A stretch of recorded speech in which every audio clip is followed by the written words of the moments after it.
शिव की नगरी है काशी, घाटों का यहाँ बसेरा, संध्या सजती यहाँ दीपक से, तब हो नया सवेरा। नमस्कार, पंचायत आज तक देख रहे हैं आप, आपके साथ हूं मैं नेहा बाथम। एक बेहद विशिष्ट पैनल इस वक्त हमारे साथ मौजूद है, उनका तारुफ आपसे करा देते हैं। लेकिन इस बीच ये भी बता दें कि इस वक्त जो हमारा ये पूरा पंचायत आज तक का कार्यक्रम आयोजित किया गया है वो इस तरीके से है कि आपको गंगा की खूबसूरती का एहसास भी हो, घाटों का यहां पर पीछे जो बैकग्राउंड में आपको दिख रहा है उससे भी आप पूरी तरीके से वाकिफ हो सके कि कैसे ये यहां काशी की पहचान है दरअसल। और इसी काशी की पहचान की परिचायक जो गंगा नदी है उसी के तट से हम ये कार्यक्रम आप तक पेश कर रहे हैं। तो सबसे पहले सभी खास मेहमानों से आपका तारुफ करा दें। पंडित श्रीकांत मिश्रा जी हमारे साथ मौजूद है, प्रमुख अर्चक हैं काशी विश्वनाथ कॉरिडोर के, और साथ ही प्रोफेसर नागेंद्र पांडे जी भी हमारे साथ मौजूद हैं जो कि अध्यक्ष हैं काशी मंदिर न्यास परिषद के, और पंडित दीपक मालवीय जी हैं जो कि सदस्य हैं काशी विश्वनाथ मंदिर न्यास परिषद के। तो सबसे पहले स्वागत आप सभी का इस खास कार्यक्रम में। और श्रीकांत मिश्रा जी आपसे शुरुआत करते हुए, क्योंकि लंबे वक्त से ये एक विजन था प्रधानमंत्री नरेंद्र मोदी का जो अब पूरा स्वरूप ले चुका है, उसके उद्घाटन के मौके पर भी वो मौजूद थे। लेकिन इसके पीछे की परिकल्पना कब से शुरू हुई, कैसे इसके काम को पूरी तरीके से एक प्रोजेक्ट के तौर पर देखा गया, और अब ये हम सब के सामने है एक बेहद भव्य और दिव्य मंदिर के रूप में। वाराणसी निवसते नवसुंधरायाम तत्र स्थितिर्मखभुजाम भुवने निवासः। जैसा कि मान्यता है कि वाराणसी पृथ्वी पर नहीं है, त्रिकंटक विराजित काशी है, त्रिशूल के ऊपर बसी हुई अविमुक्त क्षेत्र है जो प्रलय काल में भी नष्ट होने वाली नहीं है। मधुरता, मनोहरता, सुंदरता, अद्वितीयता, अनुपमेयता, अप्रतिमता, विलक्षणता, अलौकिकता, आनंद, लावण्य, लालित्य, माधुर्य की सर्वोत्कृष्ट उदाहरण है काशी। सा काशी त्रिपुरारी राजनगरी, सर्व विद्या की राजधानी है, सर्व शिक्षा की राजधानी है, और इसके साथ साथ भगवान शंकर की अतिशय प्रिय राजधानी। और इसीलिए कहा जाता है कि काशी का हर कंकर शंकर, सर्वत्र उनकी सत्ता है। पंचक्रोशात्मिका काशी के अंदर पहले के समय में तो लोग यहाँ पर मलमूत्र त्याग भी नहीं करते थे, क्योंकि ऐसी कोई जगह बची नहीं है जहां पर कि शिव की सत्ता न हो, शिव से पृथक स्थान मिले। और इसीलिए अगर कहीं जाने अनजाने इस परिक्षेत्र में कहीं पाप हो जाए तो उसके परिहार के लिए पंचक्रोशात्मिका काशी के परिक्रमा का विधान किया, पंचक्रोशी परिक्रमा का। यह जो कार्य हुआ है, जैसा कि आपने प्रश्न किया नेहा जी, कि ये आदरणीय देश के प्रधानमंत्री, काशी के प्रिय सांसद और विश्व के सर्वाधिक लोकप्रिय नेता श्री नरेंद्र मोदी जी के दृढ़ इच्छा शक्ति का परिणाम, उनके शिव संकल्प का परिणाम, और उनकी धर्मपरायणता का सर्वोत्कृष्ट उदाहरण श्री काशी विश्वनाथ धाम आपके सामने है। यह श्री काशी विश्वनाथ धाम का लोकार्पण मात्र नहीं है, अपितु मैं ऐसा मानता हूं कि भारत के विश्व गुरु बनने की यात्रा का यह श्री गणेश है। एक बड़ा संदेश दिया है आदरणीय नरेंद्र मोदी जी ने, क्योंकि उन्होंने जो संकल्प लिया था कि क्योंकि ये पूरा एक मोहल्ला था, यह लाहौरी टोला के नाम से यह मोहल्ला जाना जाता था, जिसके अंदर 350 से 400 के लगभग मकान थे, रहायशी मकान थे। और वो सारे जो भवन के मालिक थे उन लोगों ने सहर्ष, क्योंकि बाबा विश्वनाथ के प्रति सभी काशी वासियों की अपार आस्था है, वो उनको राजा भी मानते हैं, उनको गुरु भी मानते हैं, और इसीलिए बनारस के बोलचाल में गुरु और राजा बोलने की परंपरा है। यह सीधा सीधा ये शब्द संकेत करते हैं अपने आराध्य, अपने अधिपति भगवान श्री काशी विश्वनाथ को। चना चबैना गंग जल जौ पूर्वय करतार, काशी कबहू न छाड़िए विश्वनाथ दरबार। ये विश्वनाथ के दरबार का वैशिष्ट्य है, जहां पर स्वयं भगवान शंकर और भगवती अन्नपूर्णा, जो भगवान शंकर की प्राण वल्लभा हैं, दोनों ही प्रतिज्ञाबद्ध हैं। भगवान कहते हैं कि देवी एक प्रतिज्ञा आप करिए, जीविते अन्नदातृत्वम मृते मोक्षम ददाम्यहम। जब तक इस धरा धाम पर मनुष्य जीवित है, आप अन्नपूर्णा के रूप में उसका उदर पोषण करेंगी, पेट भरेंगी, और जब उसका शरीर समाप्त हो जाएगा तो मैं तारक मंत्र दे करके सायुज्य, सामीप्य, सारूप्य, सालोक्य, मुक्ति प्रदान कर दूंगा। और इसीलिए कहा जाता है काश्याम मरणान मुक्ति। तो ये भाव आदरणीय प्रधानमंत्री जी के मन में आया उन्होंने इसका बीड़ा उठाया और उसको करके दिखाया। तो ये जो जैसा कि उन्होंने कहा था कि काशी की पौराणिकता को खरोच लगे बिना कैसे इसको सजाया संवारा निखारा जा सकता है, उसका देदीप्यमान उदाहरण श्री काशी विश्वनाथ धाम है, जो 2000 स्क्वायर मीटर के दायरे में सिमटा हुआ था, गलियों के अंदर था, सकरे रास्ते थे, वृद्ध अशक्त रोगी इत्यादि पहुंच पाने में समर्थ नहीं हो पाते थे। आज 52,000 स्क्वायर मीटर से ज्यादा के क्षेत्रफल में भव्य और दिव्य श्री काशी विश्वनाथ धाम लोक को समर्पित हुआ है, जहां पर आने वाले तीर्थयात्री दर्शनार्थी पर्यटक जो आते थे अब उनकी संख्या दोगुनी चौगुनी हो गई है। ये हम लोगों के लिए गौरव की बात है। हम सब सौभाग्यशाली हैं कि इस ऐतिहासिक क्षण के साक्षी बने हैं। नागेंद्र जी, क्योंकि श्रीकांत जी कह रहे हैं कि प्रधानमंत्री जी का ये विजन था कि खरोच लगे बिना, लेकिन खरोच तो सर लगी ना। बहुत सारी ऐसी गलियां थी जिनको तोड़ना पड़ा, कई ऐसे पौराणिक घर थे जो सालों साल से यहाँ काशी में थे, कई ऐसी दुकानें थी जो अर्जित की गई और उनसे कहा गया कि हाँ इसको सड़क के चौड़ीकरण के लिए या फिर पूरे कॉरिडोर के निर्माण के लिए उन्हें तोड़ना पड़ेगा। लोगों में नाराजगी तो होगी ना नागेंद्र जी? ऐसा है कि जब भी इतिहास कोई नया करवट लेता है तो स्वाभाविक रूप से नए अक्षरों में नई बातें लिखी जाती हैं। मुझे यह लगता है कि जब जब इतिहास ने परिवर्तन लिया होगा तब तक इसी तरह के दृश्यों की उत्पत्ति हुई होगी। हुआ ऐसा है इसमें कि पूरे भारतवर्ष का, और भारतवर्ष का अर्थ केवल भारतवर्ष की वर्तमान सीमा नहीं, जो अखंड भारत जिसको हम कहें, ये सबकी आस्था आज से नहीं, 150 वर्षों से नहीं, बल्कि अनादिकाल से काशी की भव्यता, काशी की श्रेष्ठता और काशी में जो पुण्य का लाभ होता है वो कूट कूट कर पूरी जनता में ये भाव भरा हुआ था। मुझे लगता है कि जो भी यहाँ पर काशी में एक बार आता होगा और इसकी गलियों को देखता होगा, उसमें जो असुविधा होती होगी आने जाने में, उसको जो अनुभव करता होगा तो अनुभव कर कर चला जाता है। मनुष्य का एक स्वभाव होता है, हर आदमी परिवर्तन की कल्पना कर ही नहीं सकता। जो कर सकता है वही इतिहास बनाता है। माननीय मोदी जी प्रभु की प्रेरणा से, बाबा विश्वनाथ की प्रेरणा से यहाँ के सांसद होने का उन्होंने निश्चय किया। हम आप सभी जानते हैं वो कहीं से भी, गुजरात के रहने वाले अगर वहां से कहीं सांसद होना चाहते तो शायद उनको कोई श्रम, एक दिन भी भाषण नहीं करना पड़ता और सर्वाधिक मतों से जीत जाते हैं। लेकिन ये होता है कि जो धारा के विपरीत चलता है वही इतिहास बनाता है। मोदी जी आ गए, अब यहाँ उनको कोई नहीं जानता था। गुजरात का रहने वाला आदमी वहाँ का मुख्यमंत्री होगा, कुछ होगा, लेकिन काशी की जो फक्कड़पन की रीति है उसके हिसाब से कोई नहीं जानता था ये कौन है। आगे पहले दिन का ही भाषण आप लोगों ने सुना होगा, बहुत कुछ प्रचारित हुआ कि मैं स्वयं नहीं आया हूँ, मुझे माँ गंगा ने मुझे बुलाया है। यह शब्द जब उन्होंने कहा तो उस समय हम लोगों को उसका अर्थ नहीं समझ में आया, बिल्कुल नहीं समझ में आया। हमको ऐसा ही लगा कि जैसे नेता लोग हैं कुछ कह देते हैं, लेकिन उसके पीछे कितना गंभीर भाव था कि वो आदमी पहले से ही निश्चय कर लिया था कि गंगा जी की सेवा, विश्वनाथ जी की सेवा, यहाँ जो भी अपूर्ण चीजें उसको पूर्ण करने का कार्य, ये करने के लिए ही हम आए हैं। आप लोगों को स्मरण होगा जो पहला हथौड़ा यही 80 घाट पर उन्होंने कुदाल फावड़ा चलाया था स्वच्छता अभियान का, कल्पना भी नहीं होती थी कि काशी में स्वच्छता भी हो सकती है। लेकिन आज जन जन में छोटे से बच्चे, प्राइमरी में पढ़ने वाले बच्चे भी कोई चीज फेंकते नहीं है सड़क पर, वो बैग में रख लेंगे, खोजेंगे डस्टबिन कहाँ है, वहाँ डालेंगे। ये ऐसा जो परिवर्तन हुआ ये मोदी जी के व्यक्तित्व का, उनके संकल्प का, और मुझे लगता है कि कोई दैवी शक्ति है जो उनको प्रेरित कर रही है।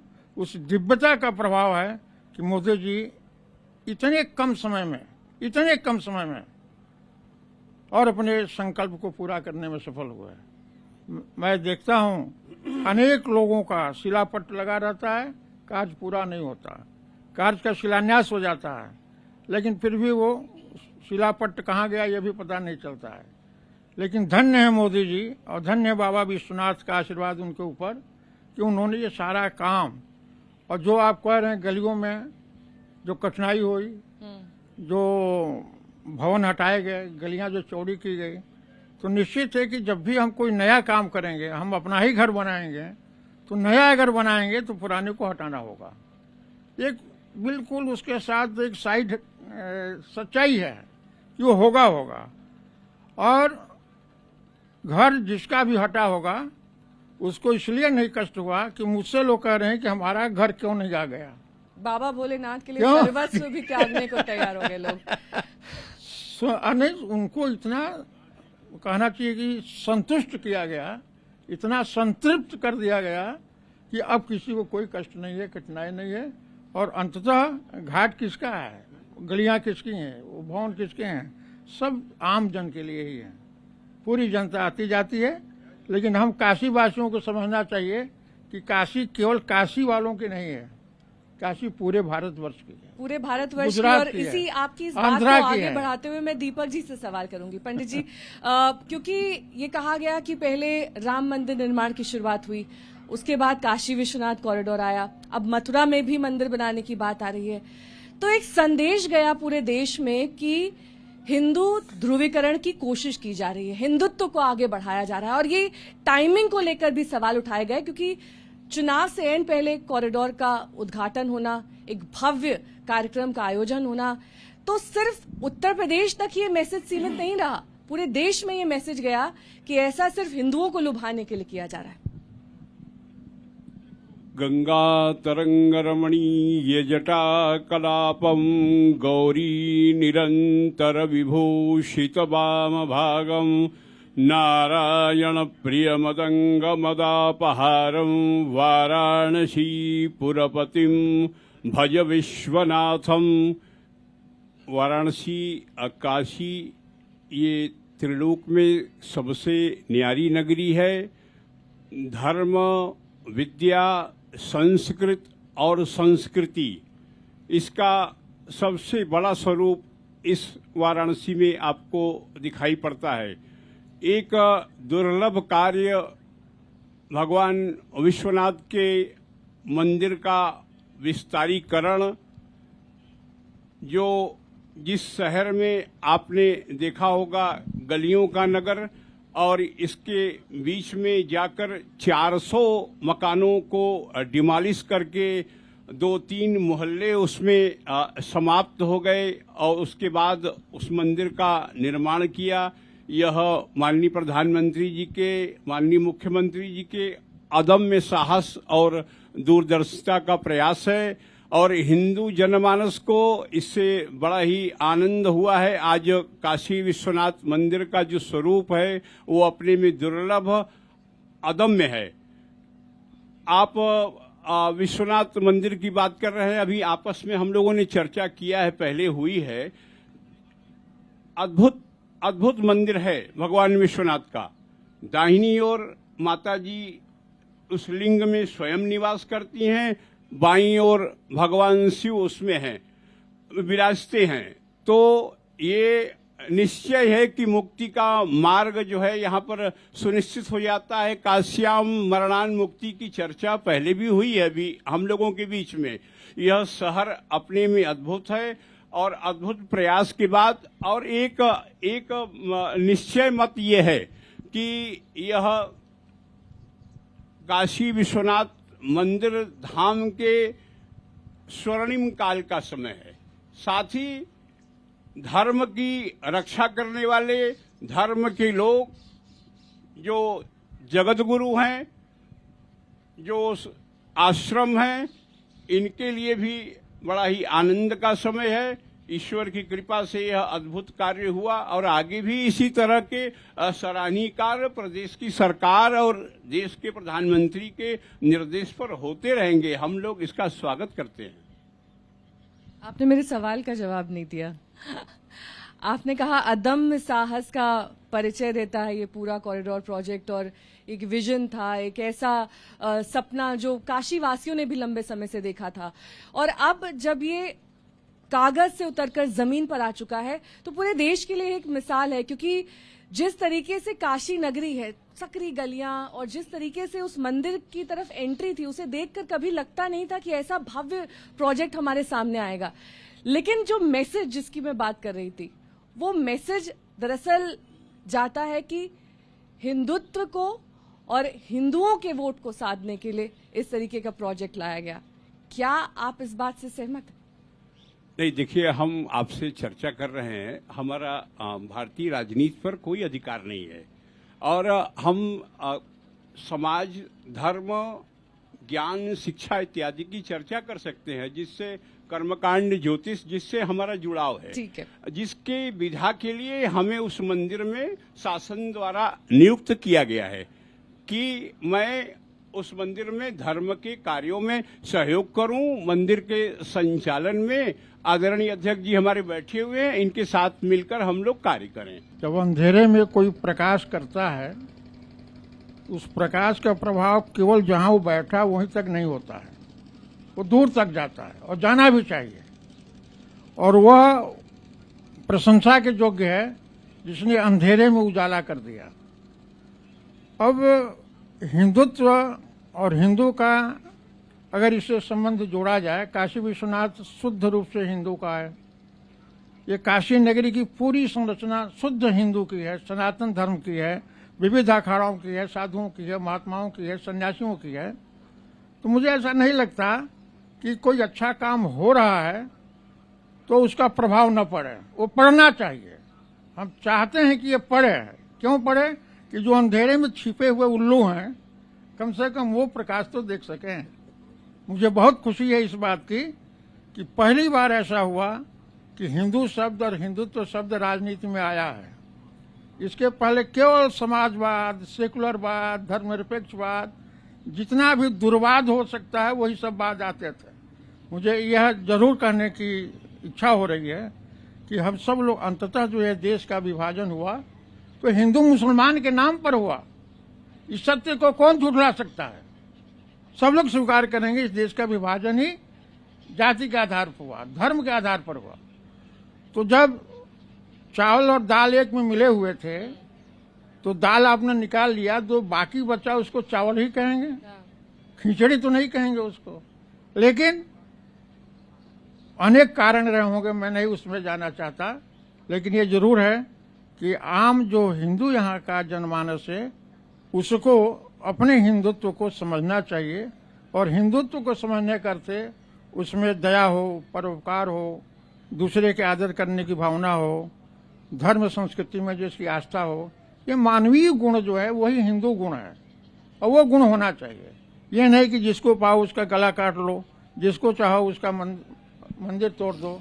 ये सब जो दुर्भावनाएं हैं उससे हमको दुर्भावनाओं को दूर रखना चाहिए। श्रीकांत जी, आप पर आते हुए, क्योंकि मंदिर का जो तय वक्त था कोविड की वजह से थोड़ा विलंब हुआ, प्रोजेक्ट की कॉस्ट भी बढ़ गई, उसकी जो कीमत तय की गई थी उससे ज्यादा में बना, तो तमाम उंगलियां उठी।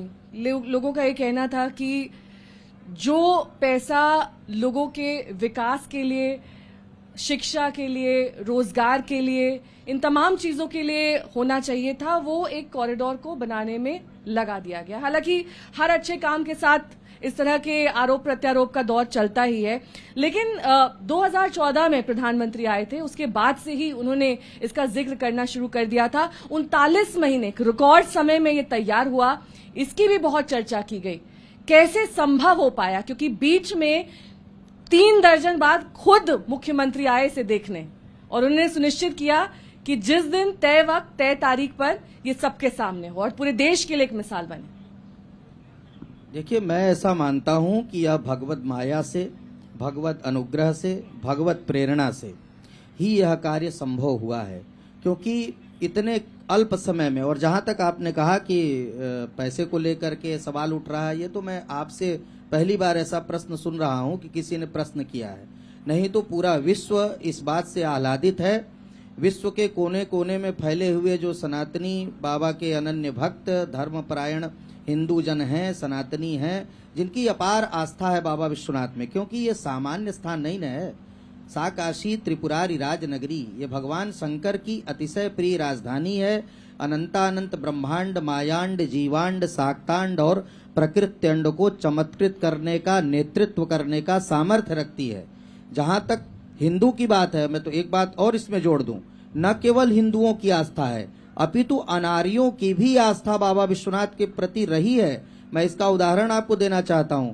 जब 83 से पहले ये मंदिर प्राइवेट मंदिर था, 83 में जब सरकार ने इसका अधिग्रहण किया किसी कारण से, उसके पहले यहाँ पर महंत लोग थे। महंत परिवार में सबसे विद्वान व्यक्ति थे पंडित रामशंकर त्रिपाठी। एक मुसलमान जो है कलकत्ता से आया और उसने निवेदन किया कि मैं बाबा को दूध चढ़ाना चाहता हूं। तो उन्होंने कहा कि देखो, अगर तुम हमसे अनुमति मांगते हो तो मेरी प्रतिबद्धता है, आर्य धर्मेतराणाम प्रवेशो निषिद्धः, ये वहां पर लिखा हुआ था बोर्ड पे, और इस कारण से मैं तुमको अनुमति नहीं दे सकता हूं, क्योंकि हमारे परिवार के अन्य लोग भी हैं, मेरी प्रतिबद्धता है। लेकिन अगर तुम आस्थावान होकर के जाते हो तो मैं रोकूंगा भी नहीं तुमको। तो उसने ज्ञानवापी परिसर में ही वो दूध चढ़ा दिया, क्योंकि महंत जी ने मना कर दिया। और जहां दूध चढ़ाया वहीं से ऊपर शिवलिंग जो है, ये प्रामाणिक बात मैं कर रहा हूं, काल्पनिक बात नहीं कर रहा हूं। तो हिंसया दूयते चित्तम तेन हिंदुरिदीरिता, जैसा आपने कहा, दया, करुणा, ये सब जो हिंदुओं के अंदर जो दिखाई पड़ता है, जो हिंसा से जिसका चित्त दूर रहता है, नकामयेहम गतिमीश्वरात् पराम अष्टर्धियुक्ताम अपुनर्भवम वा आर्तिम प्रपद्ये खिल दुःख भाजाम अंतस्थितो ये न भवन्त्य दुःखा। ये श्रीमद् भागवत का उदाहरण है। अर्थात अहम परमेश्वरात् पराम गतिम न वाञ्छामि अणिमा महिमा द्यष्ट सिद्धिम वा नाभिलसामि तर्हि किम वाञ्छामि सर्वेषां प्राणिनां अंतस्थितः सन दुःखम अववाञ्छामि येन मामेव दुःखम प्राप्तम भवेत् ते सर्वे संसारिणो जना सुखिनः सन्तु। इससे बड़ा राष्ट्रवाद का उदाहरण और क्या हो सकता है। हम क्या चाहते हैं? हम ईश्वर की गति को नहीं चाहते, हम अणिमा महिमा इत्यादि अष्ट सिद्धियां भी नहीं चाहते। हम क्या चाहते हैं? सभी प्राणियों के अंदर स्थित होकर के उनके दुख को प्राप्त करना चाहते हैं, उनके दुख हमें प्राप्त हो जाएं और वे सुखी हो जाएं। तो वसुधैव कुटुंबकम की भावना ही हिंदू जीवन पद्धति है। सर्वे भवन्तु सुखिनः संगच्छध्वं संवदध्वं सहनाववतु सहनौ भुनक्तु, यही तो हिंदू जीवन पद्धति है। खैर, अब जो आप बात कर रही हैं पैसे की, 350 करोड़ का ये प्रोजेक्ट था जहां तक मुझे ज्ञात है, और उसके अंदर ये प्रोजेक्ट इतने दो दो बार जब भारत ने कोरोना का दंश झेला, बावजूद इसके इतने अल्प समय में ये जो भव्य और दिव्य श्री काशी विश्वनाथ धाम आपको दृष्टिगोचर हो रहा है, ये केवल और केवल भगवत प्रेरणा, भगवत माया और भगवत अनुग्रह का ही परिणाम है। भगवत कृपा से ही आदरणीय नरेंद्र मोदी जी ने यह स्वप्न देखा और उस स्वप्न को साकार भी किया, और उनके सपने को साकार करने में महत्वपूर्ण भूमिका उत्तर प्रदेश के माननीय मुख्यमंत्री आदरणीय योगी आदित्यनाथ जी की है, क्योंकि उन्होंने महीने में 3-3 बार काशी का दौरा करके और इसके जो उनका संकल्प था आदरणीय मोदी जी का, उसको पूर्ण किया है। तो ये साधुवाद है उनको, वो धन्य है, वो उनका जीवन धन्य है, क्योंकि वाराणसी में आने वाले हर व्यक्ति का केंद्र होता है बाबा विश्वनाथ का दरबार और माँ गंगा का किनारा।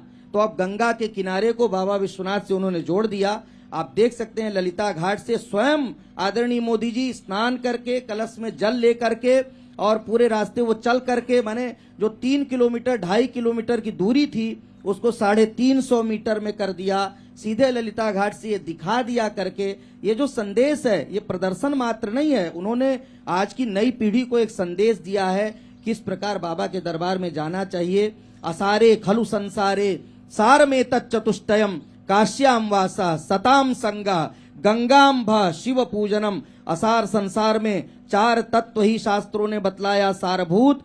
काशी में वास करना, वो भी जन्म जन्मांतर, कल्प कल्पांतर, युग युगांतर के पुण्योदय से ही प्राप्त होता है। और सताम संगह, सज्जनों की संगति करना, माँ गंगा का दर्शन करना, स्नान करना या उनके चरणोदक का पान करना, और बाबा विश्वनाथ को जलार्पण करना, उसको करके दिखा दिया है। तो हम सब इस बात से बड़े गौरव की अनुभूति करते हैं। बिल्कुल। और नागेन जी, क्योंकि सिर्फ भगवान विश्वनाथ के मंदिर तक ही सीमित ये कॉरिडोर नहीं रहा है, उसमें म्यूजियम है, उसमें लाइब्रेरी है, यानी कि सिर्फ पूजा पाठ ही नहीं, पूरे ज्ञान को आप किस तरीके से अर्जित करते हैं, अपने अंदर समाहित करते हैं, इसका पूरा ध्यान रखा गया है इस कॉरिडोर में। बिल्कुल, बहुत सही आपने कहा। और किसी भी मंदिर में जब कोई यात्री केरल का आएगा, आंध्रा का आएगा, दूर दूर देश देशांतर से आएगा, तो प्रयत्न किया गया है कि उसमें अधिक से अधिक सुविधाएं यहीं पर उपलब्ध हो जाएं। और इस नाते उनका रहने के लिए भी आवास की व्यवस्था, फिर अगर रात को रह रहे हैं, कुछ पढ़ने लिखने की इच्छा है तो पुस्तकालय की व्यवस्था, औषधालय की व्यवस्था।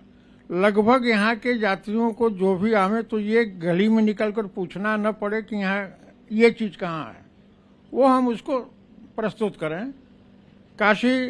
जो काशी सिल्क है, जो बनारसी साड़ी है, वो हर आदमी जो बाहर से आता है वो चाहता है कि कुछ हम यहाँ से लेकर जाते, कुछ अपने लोगों को भेंट करते, तो वो सारी की सारी व्यवस्था यहाँ पर की गई है। तो मुझे लगता है कि ये बहुत बड़ी परिकल्पना है कि आप विश्वनाथ जी का दर्शन करें, गंगा जी में स्नान करें, विश्वनाथ जी का दर्शन करें और प्रसाद लें, फल लें, मूल लें। आपके दैनिक जीवन की जो भी आवश्यकताएं हैं वो हम यहाँ पर उपलब्ध करा सकें, ये सारी योजना बनाकर। और उसके लिए तत्त प्रशासनिक लोगों को भी ऐसा निर्देश दिया गया है कि हमारे आने वाले यात्रियों को कोई कष्ट न हो और उनको अधिकतम सुविधा हम यहाँ पर दे सकें, यह सोचा गया है। और तो ऐसा आप हो लोगों रहा से है। भी सुझाव लिए गए थे जब इसे डिजाइन किया जा रहा था, जब बनाया जा रहा था, कि कौन सी वो सुविधाएं हैं जो इसमें शामिल होनी चाहिए, जिसकी लंबे वक्त से मांग की जा रही थी और वो नहीं थी सुविधाएं? नहीं, ऐसा है कि बिना परामर्श किए, बिना चार लोगों को बताए और खासकर काशी के लोगों को ये रखा गया, जरूर रखा गया कि यहाँ क्या क्या और हम कर सकते हैं, वो किया गया है। और मुझे लगता है कि यह कार्य अनवरत चलेगा। ऐसा नहीं कि हम महीने, 2 महीने, 4 महीने, साल भर में कर अपने को तृप्त हो लेंगे। ये चलता रहेगा, चलता। फिर जैसे सुझाव आएंगे, जैसी हमारी आवश्यकता होगी, जैसे ग्राहक आएंगे, जैसे दर्शनार्थी आएंगे, जैसे भक्त आएंगे, तो उनकी जो कुछ भी धीरे धीरे। तो आप ये कह रहे हैं कि कार्य समाप्त नहीं हुआ है? नहीं, बिल्कुल निरंतर नहीं। चलता रहेगा, चलता ही रहेगा, चलता ही रहेगा। ये आपने बहुत जी हाँ, निर्माण का कार्य हमेशा चलता रहेगा। और निर्माण का अर्थ है, जैसे कि कोई दुकान है, छोटी पड़ रही है और बहुत ज्यादा भीड़ हो रही है, तुम सोचेंगे उसको 10 फीट में, उसको 20 फीट में कर दो, 50 फीट में कर दो, तो ये चलता रहेगा। यह नियम है, प्रकृति परिवर्तनशील है और परिवर्तन होता ही रहता है। और जो परिवर्तन हुआ है उसको भी हम हृदय से स्वीकार करते हैं। भविष्य में जो परिवर्तन होगा उसकी भी हम परिकल्पना कर सकते हैं। दीपक जी, जिस दिन कॉरिडोर का उद्घाटन हो रहा था, पूरा देश देख रहा था, वो जो यहाँ से दृश्य पहुंच रहे थे, दरअसल परिचायक थे उन तमाम विधियों के, उन तमाम चीजों के जो बाबा विश्वनाथ की पूजा में शामिल होती हैं। और श्रीकांत जी ने भी कहा कि प्रधानमंत्री स्वयं गए, उन्होंने पहले गंगा जी में डुबकी लगाई, जल लेकर खुद पैदल चलकर गए। ये दरअसल दर्शाता है कि हिंदू रीति दरअसल क्या है, हिंदू परंपराएं कहाँ से आती हैं। हिंदू परंपराओं का बहुत पुराना इतिहास रहा है, लेकिन अब उसको एक नए पटल पर पहुंचाना, एक विश्व पटल पर पहुंचाना, क्योंकि प्रधानमंत्री जब कोई चीज करते हैं तो वो देश तक सीमित नहीं रह जाती, वो एक विश्व तक संदेश जाता है। इसे कितना अहम मानते हैं? हम आपको ये अवगत कराएंगे कि ये वाराणसी नगर जो है ये विश्व विद्या की राजधानी है। आप जो मंदिर का प्रांगण है उसके आसपास 2-3 किलोमीटर के आसपास आप भ्रमण करें तो कम से कम 500 की संख्या में संस्कृत के महाविद्यालय कार्यरत हैं। आप सुबह गंगा स्नान करें। जब हम मतलब वाराणसी के बाहर के लोग ये कल्पना नहीं कर सकते कि इतने प्रातः काल में ये सारे लोग इस गंगा के तट पर दिखाई पड़ रहे हैं। भोर में 4 बजे, 3:30 बजे भी छोटे बच्चे और विद्यार्थी, संस्कृत के ब्रह्मचारी और संस्कृत का अध्ययन करने वाले लोग इस गंगा तट पे, संत इत्यादि लोग प्रातः काल में मिलेंगे। जैसा आपने बताया, धार्मिक कर्मकांड को जो मोदी जी ने विश्व के मानस पटल पर पहुंचाया, मैं आपको बताऊं कि भगवान विश्वनाथ का जो पूजन होता है वो 2 विधा है। पंचोपचार और षोडशोपचार। जब हमारा कोई महत्वपूर्ण राजनेता या कोई किसी व्यक्ति के सामान्य मन में यह प्रवृत्ति हो कि भगवान विश्वनाथ का पूजन करना है, तो सारे सामान उपलब्ध करा के पूजन उसके हो जाते हैं, वहां के पुजारी इत्यादि लोग करा देते हैं। तो कोई मोदी जी ने नई ब्रांडिंग नहीं की है उसकी। जो पंचोपचार षोडशोपचार पूजन होता है उसी के अंतर्गत भगवान शिव का पूजन किया है। जो दूध दही शहद घृत पंचामृत का स्नान चंदन माला पुष्प चढ़ाया जाता है, वैसा ही माननीय प्रधानमंत्री जी ने वहां किया था, कुछ नया नहीं किया था। नहीं, मेरे कहने का अर्थ दरअसल श्रीकांत जी ये था कि धीरे धीरे कई संस्कृतियां विलुप्त हो जाती हैं, लेकिन काशी की संस्कृति एक ऐसी संस्कृति है जिसे जिसे कहते हैं हम एग्जाम्पल के तौर पर देखा जाता है पूरे देश भर में कि काशी है तो धर्म है, काशी है तो परंपराएं हैं, काशी है तो मंदिर है, काशी है यहाँ पर मोक्षदायिनी है गंगा, यहाँ जीवनदायिनी है गंगा। ये तमाम चीजें काशी से शुरू होकर काशी पर ही खत्म हो जाती। कोई ऐसा शहर ही नहीं है पूरे देश में जो इस तरह की रीति रिवाज, इस तरह की परंपराओं को चिन्हित करता हो। तो उस लिहाज से मैंने ये सवाल किया था कि प्रधानमंत्री जब से यहाँ से लड़े, यहाँ से ही उनका संसदीय क्षेत्र बना, यहाँ के विकास की बातें उन्होंने करी। उन्होंने कहा कि मैं यहाँ आया नहीं हूँ स्वयं, मुझे माँ गंगा ने बुलाया। अपने आप में वो पूरा सेंटेंस, वो पूरा वाक्य। देखिए, प्रयागराज में एक बार शास्त्रार्थ हुआ, बड़े बड़े विद्वान थे वहां बैठे हुए, शंकराचार्य जी थे। लोगों ने कहा कि भाई तीर्थराज प्रयाग कहा जाता है, प्रयागराज बोला जाता है, माने तीर्थों का राजा। इसका मतलब कि अन्य जितने तीर्थ हुए वो सब प्रजाकोटि के हो गए, तीर्थों का राजा तो प्रयागराज हुआ। तो वहां वाराणसी के विद्वान ने यह तर्क दिया, वाराणसी निविशते नवसुंधरायाम तत्र स्थितिर मखभुजाम भुवने निवास। वाराणसी तो पृथ्वी पर ही नहीं है, तो न राजा कोटि में है न प्रजा कोटि में है, ये तो भगवान के त्रिशूल पर बसी हुई है ना काशी, और अविमुक्त क्षेत्र है, इसलिए प्रलय काल में भी नष्ट होने वाली नहीं है। इसीलिए आपने जैसा कहा कि यह धर्म संस्कृति विद्या शिक्षा सबकी राजधानी है, और स्वयं भगवान शंकर की जब राजधानी है तो उसके अंतर्गत ही सारे ये धर्म इत्यादि सब समाहित हो जाते हैं। तो इसके विकास से ही, क्योंकि धर्मो रक्षति रक्षिता जब हम बोलते हैं तो धर्म की रक्षा करेंगे तभी हम सुरक्षित रहेंगे।